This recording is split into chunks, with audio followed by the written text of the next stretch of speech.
This is a conditional use permit for a short-term rental.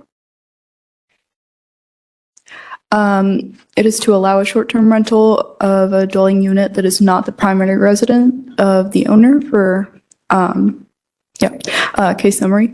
So this is an R5 single-family neighborhood form district. It is a 4-bedroom with 10 guests maximum.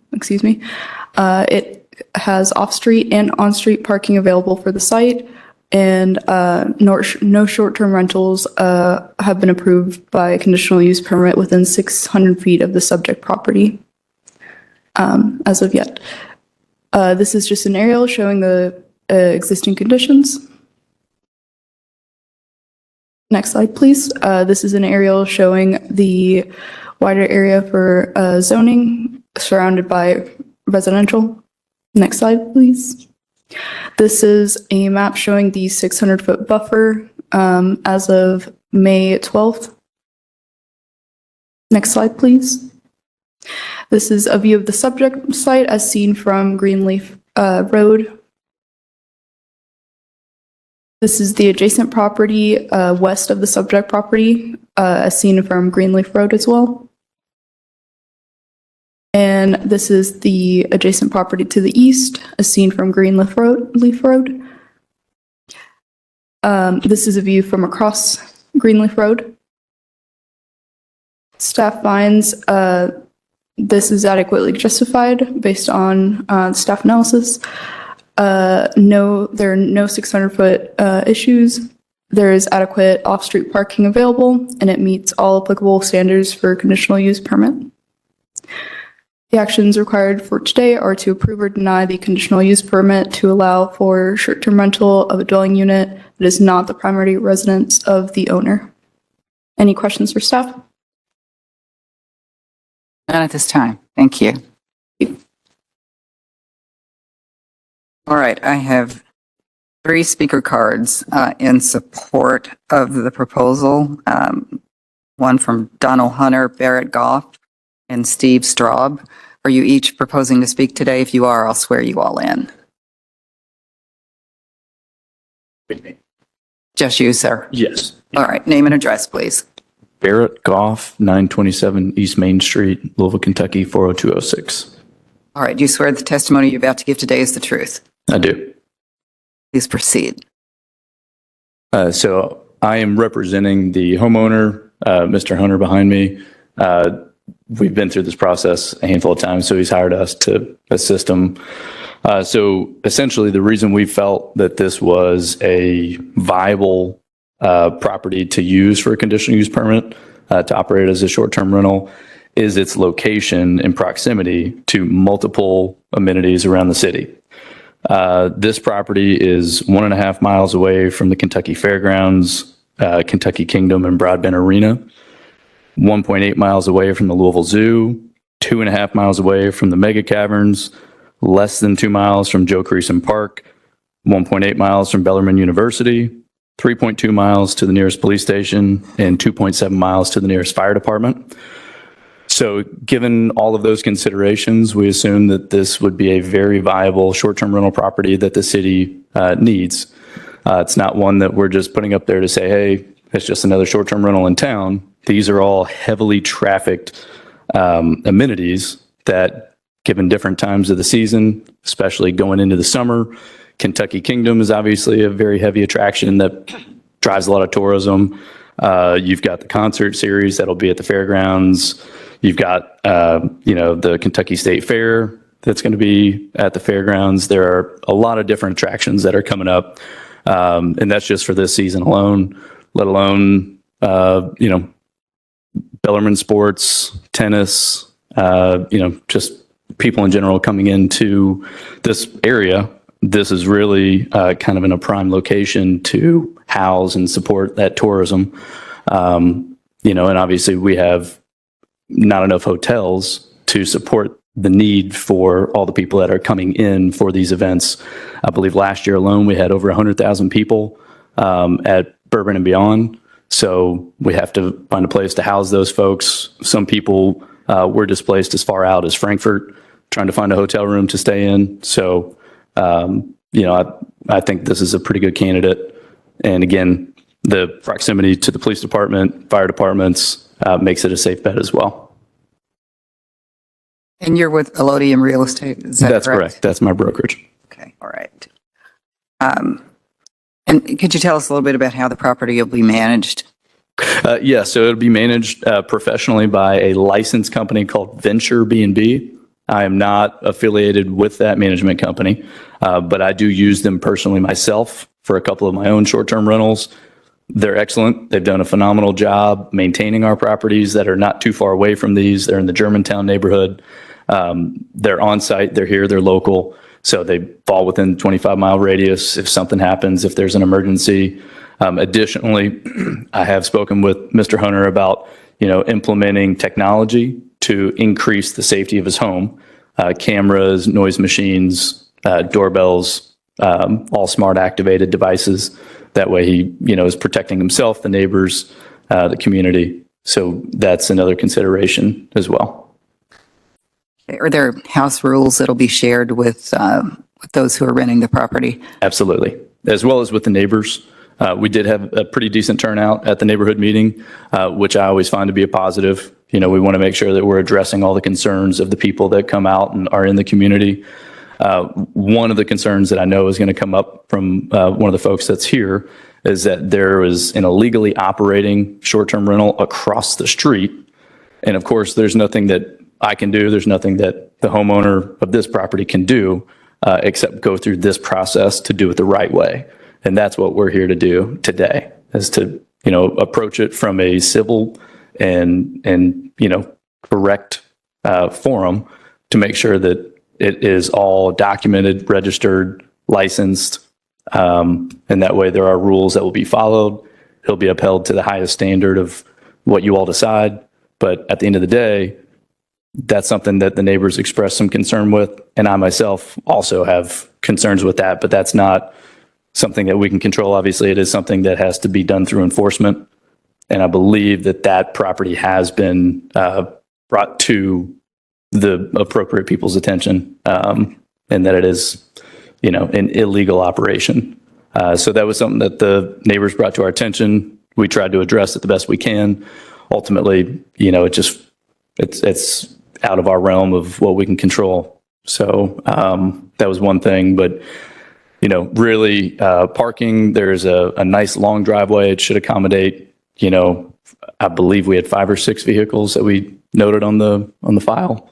Either way, parking was obviously an area of concern. You have to park only on one side of the street. You can't park on both sides. Excuse me. So we wanted to make sure that was something that was addressed as well. And I think this property can certainly afford, multiple cars for the amount of guests that it can support. Okay, I believe that's all the questions I had. Members, any questions for Mr. Goff? I don't believe there are any. Okay. Thank you. Thank you all.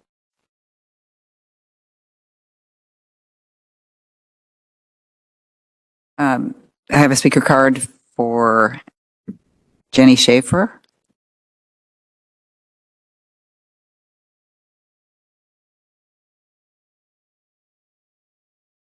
Good afternoon, Ms. Schaefer. Good afternoon. Name and address, please. Virginia Schaefer. I live at 1020 Greenleaf Road, which is right across the street. And you said name and address? Yes. And raise your right hand, I'll swear you. And you swear the testimony you're about to give today is the truth. Yes, ma'am. Okay. And Mr. Goff, after Ms. Schaefer's testimony, you do get 5 minutes for rebuttal. Okay. All right, Ms. Schaefer, please proceed. Well, Chairman Bond and members of the commission, thank you very much for giving me the opportunity today to voice my concerns about this short-term rental on Greenleaf Road. After talking to the neighbors, and I do commend Mr. Hunter and his management company for having a neighborhood meeting. But after talking to the neighbors and thinking about this myself, I've come up with 4 specific concerns. You've probably heard these before from other people who've been opposed to short-term rentals, but I just offer them in context to Greenleaf Road. First one is safety. I feel very safe in my neighborhood. Of course, we've had our occasional break-ins, but I have no qualms about walking around my neighborhood, walking the dog or meeting with neighbors. But in a study reported in the Annals of Regional Science in December of 2024, the presence of short-term rentals are positively associated with property-related crimes. These include, but not excluded to, vandalism, littering, noise, disruptive behavior, and even theft.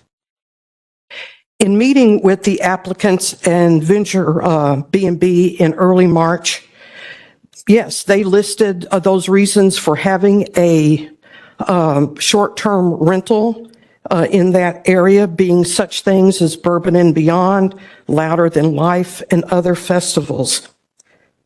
These events are known for their partying, and I'm not opposed to having a good party.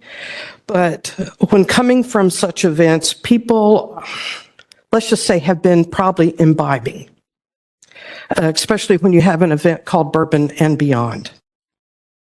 And we know that consumption of alcohol and other substances can be contributing factors to criminal behavior.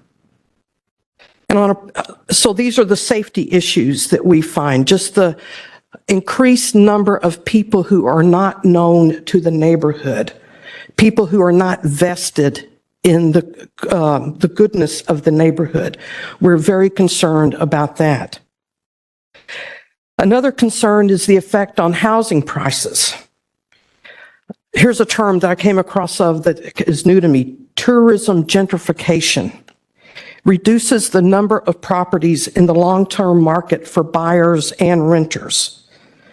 And the potential cost of short-term rental expansion is reduced supply of housing as properties shift from serving local residents to serving short-term travelers, which hurts the local residents by raising housing costs.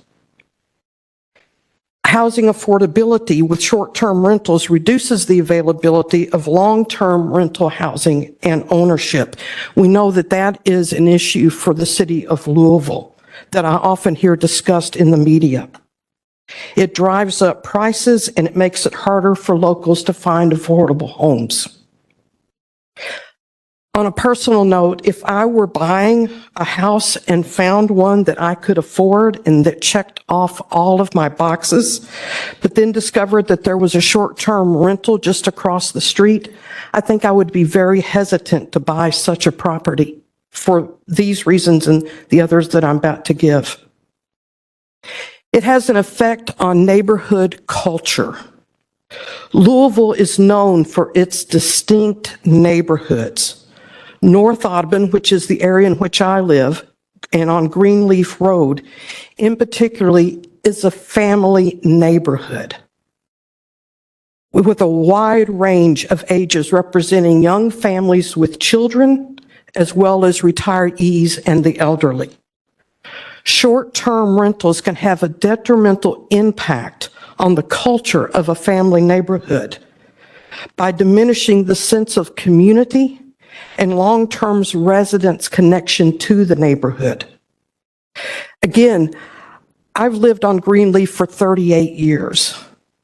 I have both enjoyed and taken for granted the quiet family neighborhood culture that is there. We look out for each other. We go on vacation and we ask each other, will you just keep an eye on the place? Nobody should be moving any furniture out. Just keep an eye.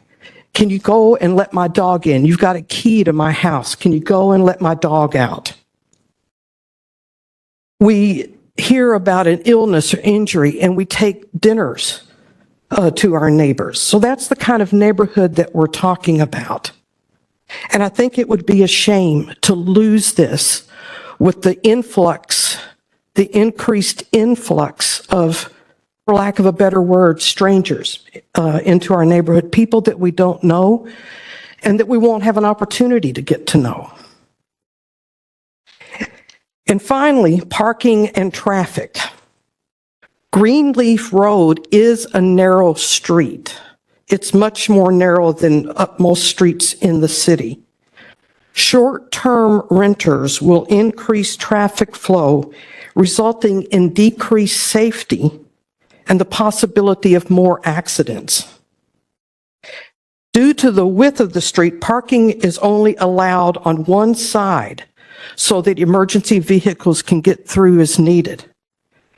Street parking, therefore, is at a minimum, especially on weekends, which is when most short-term rentals are filled. This can make it very difficult for owners and renters to take advantage of parking on the street. And I would disagree with the gentleman who just spoke before me. I've had family visiting. At the most, we can get 4 cars in my driveway, which isn't all that different from Mr. Hunter's driveway. So if you've got 10 people coming in with all of those cars, I don't mean there's going to be a car for each person, but there's going to be multiple cars. It's going to have a profound impact on the parking on the street.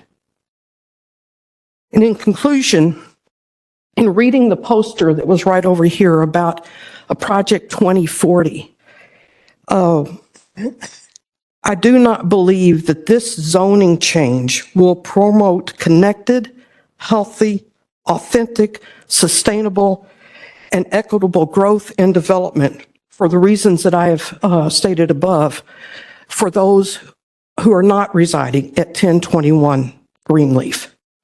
So with that, I thank you and would be happy to take any questions that you have. No questions at this time, ma'am. Thank you very much. Thank you. All right. Mr. Goff, you have We have 5? someone online. Sorry? We have someone online. Oh, okay. All right.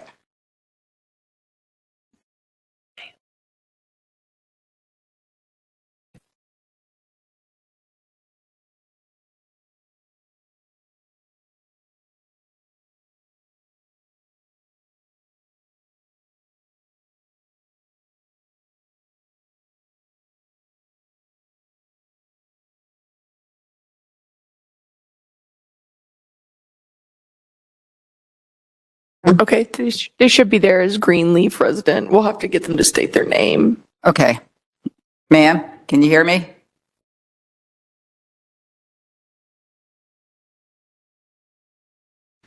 We have someone online to speak to. Looks like she's texting that she can't unmute, but usually once we bring them over, they're able to unmute themselves. Ma'am, are you able to unmute yourself?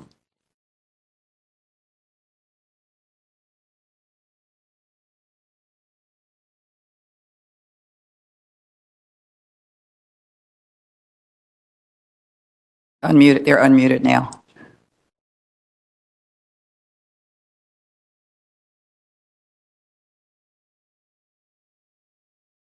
Ma'am, are you able to unmute yourself?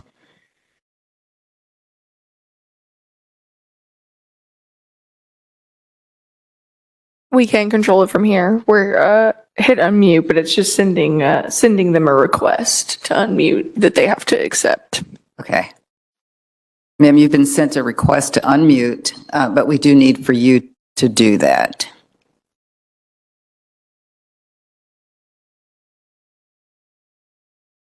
You're getting the request, but it's not working. All right.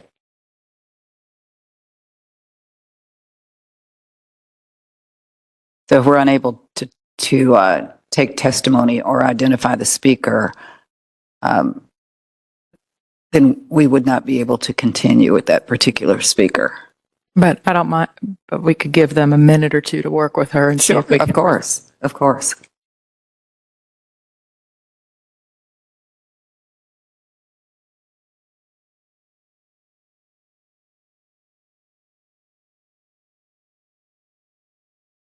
Ma'am, we're trying to see if we can assist.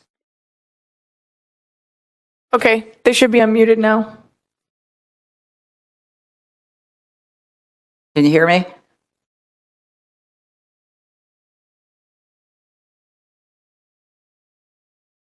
Ma'am, it looks like you might be unmuted. Are you able to give us your name and address?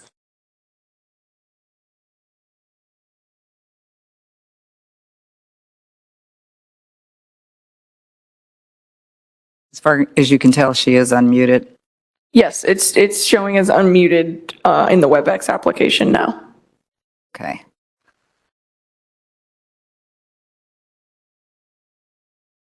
Could it be a volume issue on her end?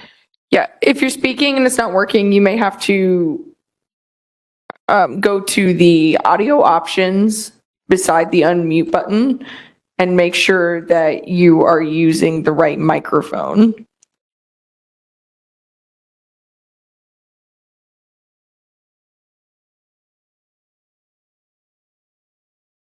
It's a suggestion to go to the audio option. Make sure you're still using the right microphone.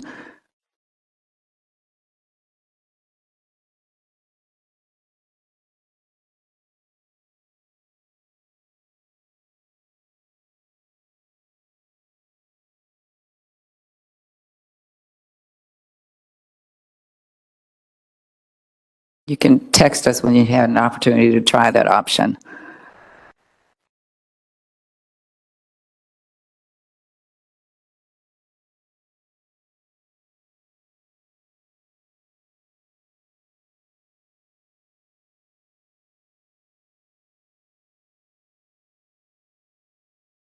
Anything? Okay, we are still unable to see a text. Trying all options. All right, we have no way to take testimony that I'm aware of. Unfortunately not. Okay, If we can't make the WebEx application work, they can try to call in with a phone number option. But that's all that we can do. okay. So we can give her a couple minutes to try that.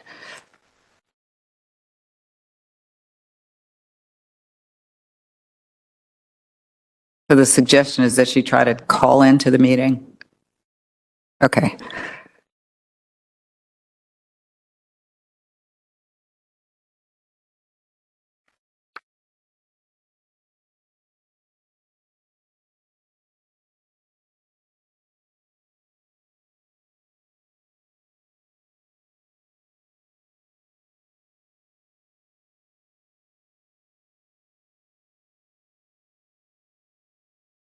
Ma'am, are you trying to call in? Are you trying to dial into the meeting?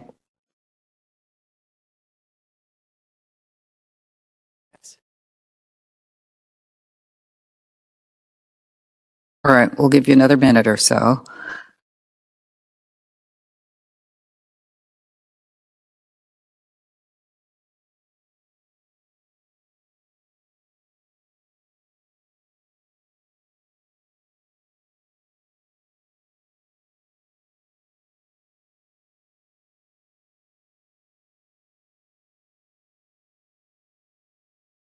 I don't know that we're going to be able to. I don't know that we're going to be able to get the testimony. Okay. Unfortunately. Ma'am, I don't know if you were able to hear staff, but unfortunately, we have tried the options available to us to take testimony, and none have been successful. So at this point, we have no way to take your testimony. I apologize for that. Okay. All right. We will have to move on. Mr. Goff, you've got 5 minutes for rebuttal. Thank you. So I made a note of some of the topics that were brought up in opposition, and these are the same topics that we discussed in the neighborhood meeting, at length. And one thing I can say is that Donnie Hunter, the owner, was very forthcoming, very honest, did not hide any facts from any of the neighbors, and he did provide his phone number to make sure that all the neighbors in the vicinity, all the neighbors that came to the meeting had direct access to him. They'll also have that same access to the managers at Venture B&B. And Venture B&B it's a team. It's not one person managing, it's not two people managing, it's a multitude of people. So if there are issues, they have fail safes in place and they have systems in place to where they are very successful at eradicating issues. And one thing that we always tell anybody in these neighborhood meeting environments is that this is not a perfect system. Nothing is, right? So it's not to say that issues may not arise. It's how quickly and how swiftly are we going to act to resolve those issues. And that is something that drew me to using Venture B&B for a couple of my own. I still manage several others for myself, but Venture B&B has been phenomenal at making sure that there's no issues. So understand that as obviously a very common concern for neighbors around short-term rentals as a whole. One thing I would like to bring up, Airbnb deleted 400,000 listings off their platform earlier this year, just a couple months ago. And the reason I bring that up is because those are the people that are going to break the laws, bend the rules, break them even. And those are not the people that you want hosting at this address. That's not the situation here. I wouldn't be standing here representing Mr. Hunter if that was the case. And Venture B&B wouldn't take him on as a client if that was the case either. And I only say that to show that these platforms are getting better about the customer experience. They're trying to make sure that they're eradicating the bad apples, which do exist. We're all aware of that. And that is something that if this property does become a problem, and the reviews reflect it, which they will, this property will be removed just the same as those other 400,000. All of the platforms are starting to do that. They understand that there is an image to uphold, and they want to make sure that they're doing that. Partying, again, partying isn't good for anybody. It's not good for the neighborhood, and it's not good for the house. Mr. Hunter does not want parties at his premises. He doesn't want people putting holes in walls and, causing damage and destruction to his property. Because at the end of the day, he's the one that has to take care of that. And this is not an easy thing to do. Running a short-term rental is no small task, right? And that's why he's put the people in place to make sure that it runs as smoothly and as efficiently as possible. So as I mentioned earlier, Venture B&B does put in Ring doorbells, cameras, smart thermostats, noise-aware devices. Now they also have smoke detection devices as well. So they are utilizing technology to make sure that they are keeping the property in as pristine a condition while they're hosting as possible. And I can tell you, these devices, from firsthand experience, are getting better by the day. Noise aware, for instance, as soon as somebody plays the TV above a certain decibel, I get a notification on my phone and we immediately reach out to the guest to say, hey, what's going on? And if I don't get a response, then we think something may be amiss. So there's a lot of things that we are doing in the space to improve the processes. And the people who aren't doing that are getting removed by these platforms. Got another 45 seconds. Okay, sorry. Neighborhood culture. I know that's a big one. I completely understand it. The home that my grandparents built in 1953 in Hikes Point, Dogwood Drive. My mother was born and raised in that house. I raised my firstborn child in that house. It is now a short-term rental. The neighbor right next door is still my mother's best friend to this day. She has my cell phone number. She has all of our contact information. If there's ever an issue, she calls me and we deal with it immediately. We're not all bad people. Airbnb hosts are not bad folks, right? We carry a really terrible moniker these days, like we're all monsters. That's not the case. Those of us, again, I've been in front of this panel, I don't know how many times, more than I can count on two hands.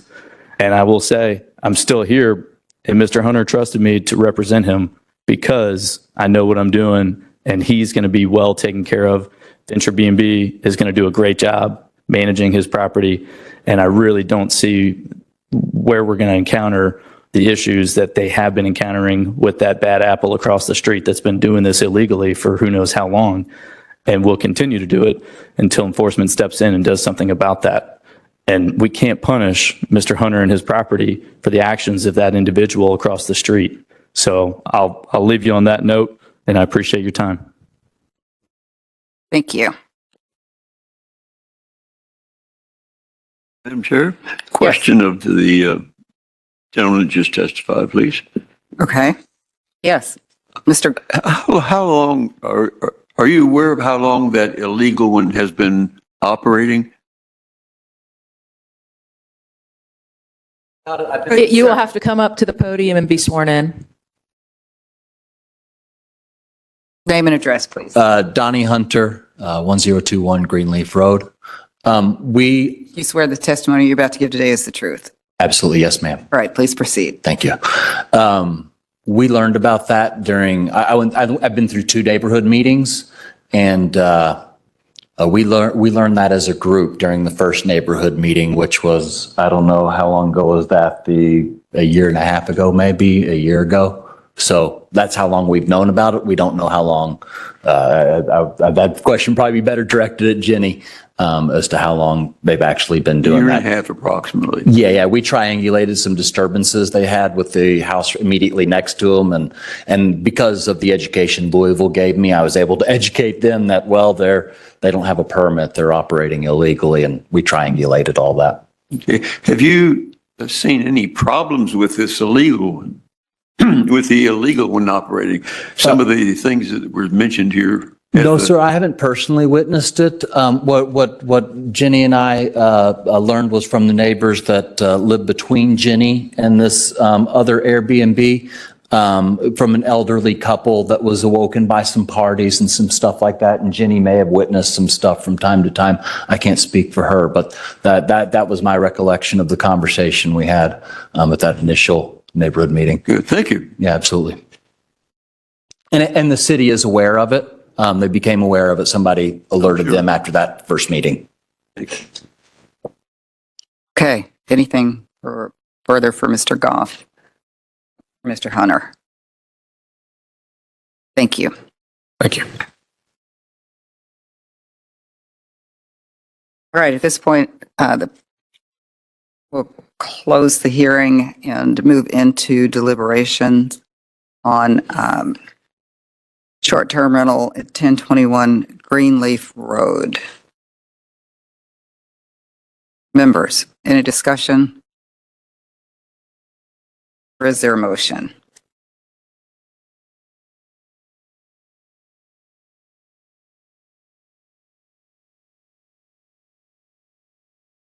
You've had an opportunity to hear testimony and the rebuttal to the opposition. Madam Chair, Yes, I'd like to make a motion, please. please proceed.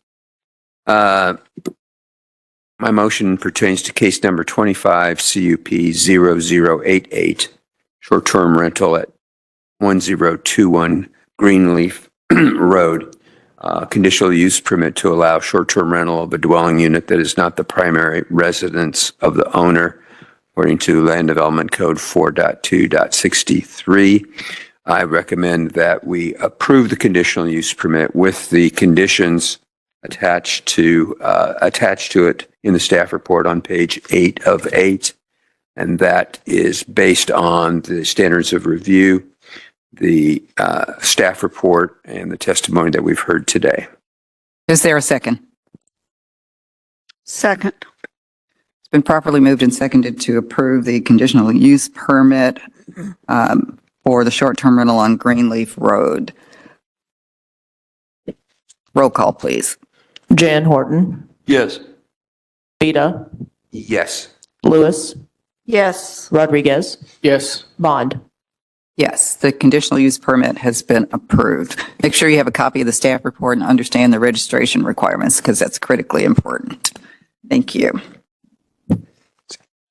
Next is 25 CUP 0092.